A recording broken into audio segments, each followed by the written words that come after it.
Blessings, beautiful souls. So excited for the collective reading this week. We have so much big energy around and I am loving it. I am loving the shifts that we're making. The 5-5 portals just happened. And I know for those of us in the inner circle that activation that we did on the 5-5 portal, which is still up there if you haven't caught it, is profound, and it's really shifted some of us into a higher timeline, a higher vibration. It's such a activated frequency right now in the energy that I'm so excited to do this collective reading for you. Really being called at the moment to step into that future planning, the future self, about where we're really heading with this fire horse energy now being really current and activated and integrated. It's really exciting. We've had a number of opening portals now, and I really get a sense that this is the time, this is where we're heading, this is where we're ready to really integrate into. And it's exciting. It does require us to leave some things at the door though, right? And that's always a bit hard. But remember that you have the autonomy at any point to choose your direction, to choose your future, and to step into whatever frequency you wish to. Let's jump into today's reading. If you haven't done or haven't connected with me, I have my 5-day free card reading challenge. So what that is for 5 days, you jump into the portal, which you are given the link to, completely free, and you spend 15 to 20 minutes a day going through the card pool. So I have cards there, we're pulling together, it's all easy and done, it's done in your own time. You can bring a deck with you and follow the instructions that way, or you can just anchor into the lessons. And we're really activating that intuition. We're activating the process of, what is able to come through in a card read, and how do we trust that? Because I know all of us, when we first started reading cards or pulling oracle cards, it's like your ego gets in the way, your head gets in the way. So I welcome you into it. It's a free challenge. It's 5 days, and you have access to that at a time that suits you. Okay, let's jump in. So this week for the collective, we're looking at a 10 of disc energy, the 2 of swords energy, and the 6 of cups energy. Now together they're actually quite an interesting combination. The 6 of cups energy, I love that, that's that past memories, it's that past version of self, it's the warm feeling, that warm hug from childhood. The 10 of discs, now that's on really focusing on that long-term security. So that's something that's coming up in the energy right now around abundance and being guided heavily to look at, what is coming up for our future? What are we looking at anchoring in as a strong foundation for long-term family legacy? What structures are you building for your future, for your retirement, for what is it you want to do in the next couple of years, and how do you fund that? So this particular card too, of that 2 of swords energy, is that's where the decisions have to be surrendered, and you have to really go with, okay, so it's time to give over a decision here. It's time to stop waiting on, is it the right time? Is it not the right time? Those sorts of feelings of, it's that hesitation, that staying in indecision. And so we're giving that away. We're actually surrendering that up, which I love.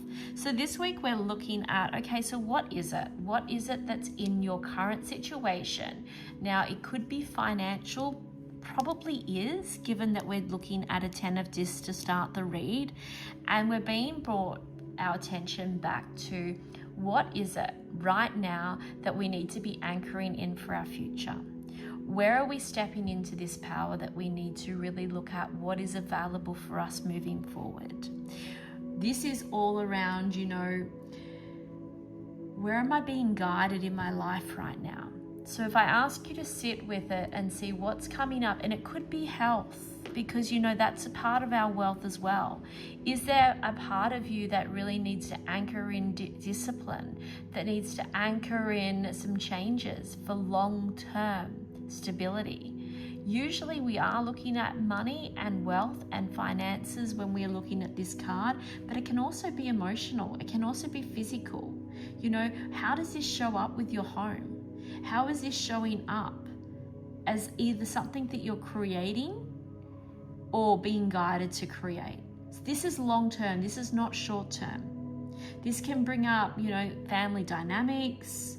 This can be around patterns, around family inheritance, and maybe what you've been taught around success and what programs you may have around security and success. You know, saving the money for a rainy day rather than investing. I'm not saying to invest. I'm not a financial advisor. What I'm saying is look at your options. And this card here is really anchoring that in then. You know, this is where the tension really sits. This is where maybe you've been sitting on the fence and going, you know, I just wait for a little while. I don't really want to make that decision right now. I don't want to face that. It's where you're really being caught between two choices and you're scared of making that wrong choice. Or you want extra clarity. It's like, how much clarity and how many phone calls do you want to go through to get your answer? If you're still checking and still have many questions 10 times over, you need to check, okay? Am I checking because something doesn't feel right here, but I'm feeling pressured to do it? In that case, it's a no and I need to step out. Or is it a program? Is somebody's voice in my head that doesn't belong to me, that I've been brought up with, and I believe that that's truth because my parents or my aunt or my uncle or my granddad told me? And so this is where you need to get clear. Is it, am I being indecisive around my future goals, around what I want for my future because of a program that I'm still carrying?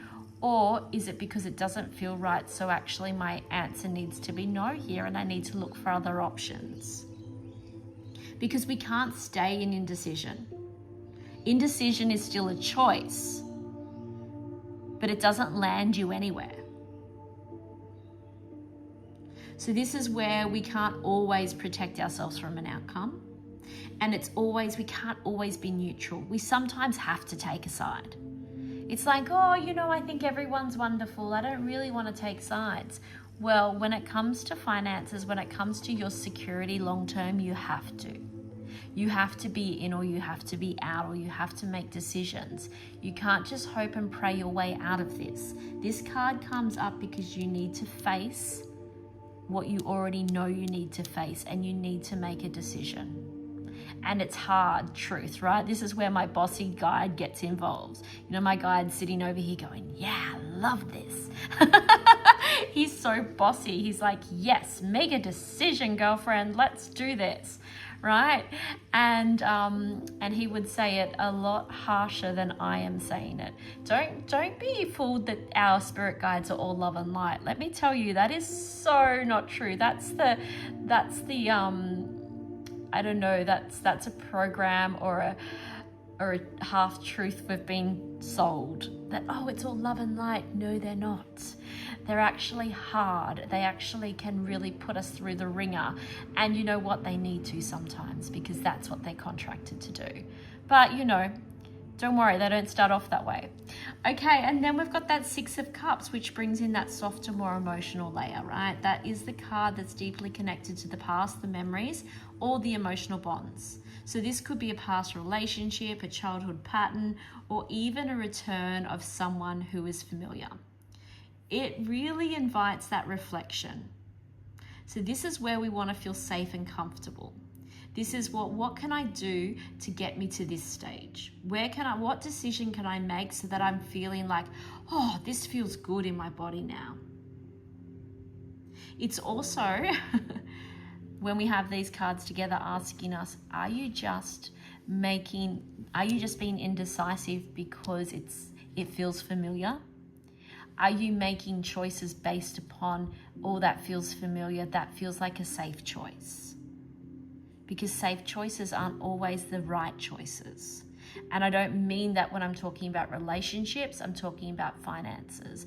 I'm talking about, oh, you know what, we really want to go on a holiday next year, but oh, we're not sure we're going to have the funds for that, and it might stretch us, and oh, we might just stay home because that's familiar, or we'll just go back to that cabin that we always go to because it's cheap and I know it. It's not going to cost much money, and I don't want to really find another way to make that work. Or, oh, I've always invested in that particular company, so I'm just going to keep my stocks in there rather than looking at other options. Or maybe the super that I'm in is perfectly fine because it's the super my parents were in, and I remember that from childhood. Mind you, it's plummeting and you're losing money as you're going, right? So it's about, are you being guided back to safe and familiar because it's right, or are you using it as an excuse? So this is a really big reading this week, guys. I hope you have a fabulous week. I'd love you to do the 5-day reading challenge and let me know how you go with that. It's a beautiful awakening of that intuition with cards. I love it. It's actually quite bright and fun. I think you'd have a ball. It's 5 days. It's not much. It's 20 minutes a day. You can find 20 minutes a day. I'm sure you're probably scrolling for more than that if you're anything like me. And so I invite you in, because this week is really about just focusing and creating long-term security and gently facing decisions as well as honoring the past. But don't let it hold you in place, yeah? Sending you so much love, and I will have the challenge details below.